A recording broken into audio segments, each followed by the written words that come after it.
Me and a group of other small YouTubers all painted up this same model in a painting competition that had the theme Object Source Lighting.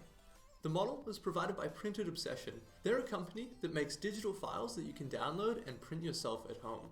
They run a Patreon where every month they release new models. This one is part of their August release. The winner of this competition gets a Frozen Sonic Mini Resin 3D printer that's been provided by Frozen. So good luck to all the other YouTubers who have entered, and please go check out their videos.